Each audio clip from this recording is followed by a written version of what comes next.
बौद्ध धर्म शांति का धर्म है और इस धर्म के संस्थापक गौतम बुद्ध हैं। इसलिए यह कहना काफी नहीं है कि उनकी बातें जीवन में शांति लाएंगी। अगर आप जीवन में शांति पाना चाहते हैं तो गौतम बुद्ध की सलाह माने। गौतम बुद्ध ने कहा, जो तुम्हारे पास है उसी में संतुष्ट रहो। भले ही हमारे पास सब कुछ है, कभी कभी हम और अधिक की उम्मीद करते हैं। इससे कम में संतुष्ट नहीं हुआ जा सकता, लेकिन यह सही नहीं है। आपके पास जो कुछ भी है उसके लिए हमेशा आभारी रहें। बहुतों के पास कुछ भी नहीं है। प्रत्येक दिन के महत्व को समझें। प्रत्येक दिन एक नए उद्देश्य को पूरा करने के लिए एक नया व्यक्ति पैदा होता है। इसलिए एक दिन के महत्व को समझें। खुद पर नियंत्रण रखें, फिर दूसरों को अनुशासित करें। यदि आप स्वयं पर नियंत्रण रखते हैं तो आप दूसरों को भी नियंत्रित कर सकते हैं। अपने आप को नियंत्रित करना कठिन है। अतीत से विचलित मत हो, भविष्य के सपनों में मत खो, वर्तमान पर ध्यान केंद्रित करो। खुश रहने का यही एकमात्र तरीका है।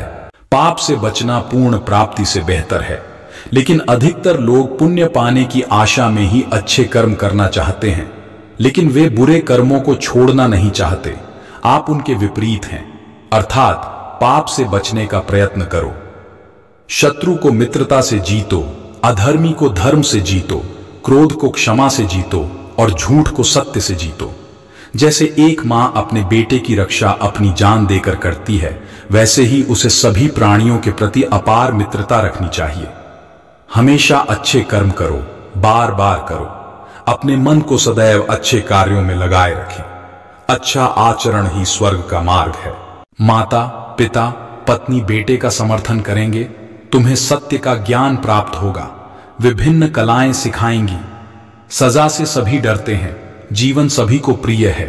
इसलिए अपने से तुलना में किसी को मत मारो या चोट मत पहुंचाओ। तुम्हें जंगली जानवर से अधिक शैतान मित्र से डरना चाहिए, क्योंकि एक खूंखार जानवर तुम्हारे शरीर को हानि पहुंचा सकता है, परंतु एक बुरा मित्र तुम्हारे मन को हानि पहुंचा सकता है।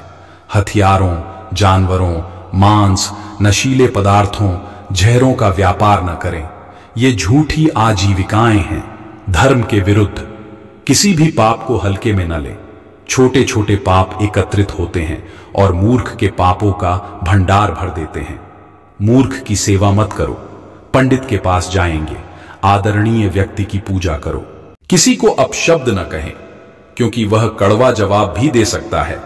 तीखी नोकझोंक आपके लिए भी कष्टदायक रहेगी। सज्जा तुम्हें भी छू जाएगी। कभी भी दूसरों को नियंत्रित करने का प्रयास न करें, केवल स्वयं को नियंत्रित करें। दूसरों के अच्छे और बुरे कर्मों पर ध्यान मत दो, बल्कि अपने अच्छे और बुरे कर्मों पर ध्यान दो।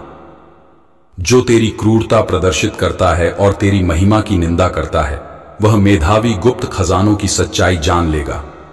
स्तुति और निंदा, लाभ और हानि, सुख और दुहक हवा की तरह आते और जाते रहते हैं। यदि आप खुश रहना चाहते हैं तो उन सभी के बीच एक विशाल वृक्ष की तरह आराम करें। अपने आसपास के लोगों की मदद करने का प्रयास करें। किसी को खतरे में मत छोड़ो, लेकिन किसी की मदद करके बदले में कुछ भी उम्मीद करना सही नहीं है।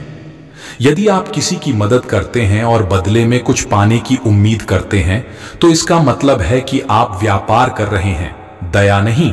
दोस्तों, अगर आपको गौतम बुद्ध के ये उपदेश पसंद आए तो लाइक, कमेंट और शेयर करें। और अगर आप चैनल पर नए हैं तो चैनल को सब्सक्राइब करें और बेल आइकन दबाएं।